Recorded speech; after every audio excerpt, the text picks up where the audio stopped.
قرآنی تجوید میں نون ساکن اور تنوین کے 4 رولز ہیں. آئیے دیکھتے ہیں کہ وہ کون کون سے رولز ہیں. پہلا رول ہے ادغام، دوسرا ہے اظہار، تیسرا ہے اقلاب اور چوتھا ہے اخفا. اخفا سب سے زیادہ یوز ہونے والا رول ہے. اخفا کے بارے میں آج ہم پڑھیں گے.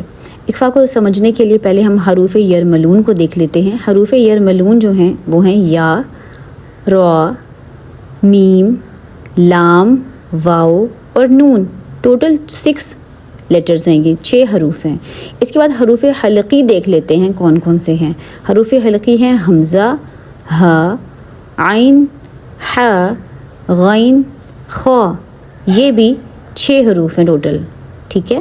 اس کے بعد جو اقلاب ہے اس میں حروف با کا استعمال ہوتا ہے. یہ ہو گیا ایک اور حرف. اب جب ہم اس کو ٹوٹل کریں تو یہ بنتا ہے 6 6 1 13. رائٹ. اب حروف مفردات جو عربک لیٹرز ہوتے ہیں وہ ٹوٹل ہوتے ہیں 29. اس میں سے اگر یہ 13 نکالیں تو آپ کے پاس 16 رہ جاتے ہیں، اور 16 میں سے آپ الف بھی ایک نکال دیں کیونکہ اس پہ اخفا نہیں ہوتا تو پیچھے 15 رہ جاتے ہیں. تو 15 جو رہ گئے وہ حروف اخفا ہیں. ٹھیک ہے. اب آپ اس امیج کو بھی اپنے پاس سیو کر لیں.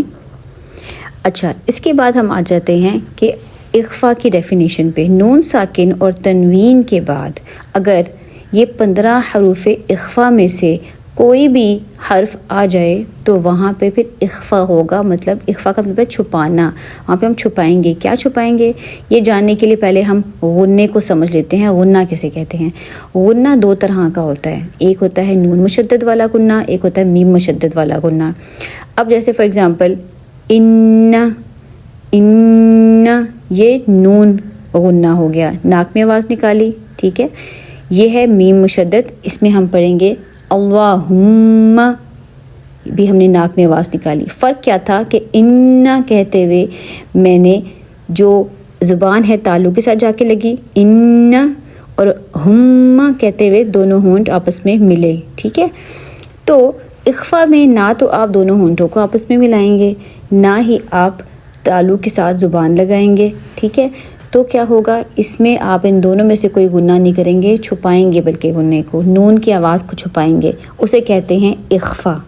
جیسے کہ ہم مثال کے طور پہ اردو لینگویج کا لفظ لیتے ہیں آسمان، جس کو ہم آسمان بھی پڑھتے ہیں، زمین جس کو ہم زمیں بھی کہتے ہیں. ان دونوں میں ہم نے نون کی آواز کو چھپایا ہے.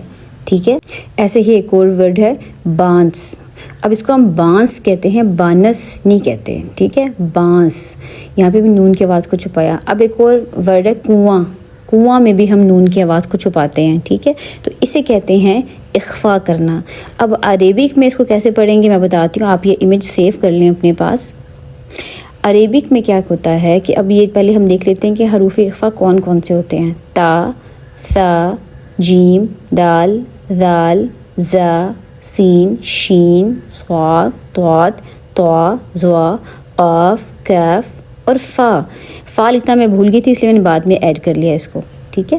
اچھا، اب ہم دیکھتے ہیں کہ عربک میں اس کو ہم کیسے پڑھیں گے.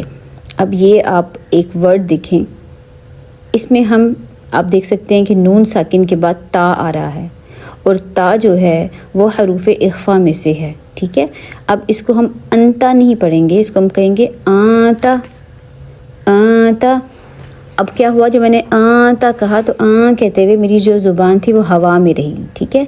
وہ نہ تالوز کے ساتھ جا کے لگی نہ ہی ہونٹ ملے، آتا، ہوا میں رہی زبان. اسے کہتے ہیں اخفا کرنا. آئی ہوپ کہ آپ کو اچھی طرح سمجھ آ گیا ہوگا.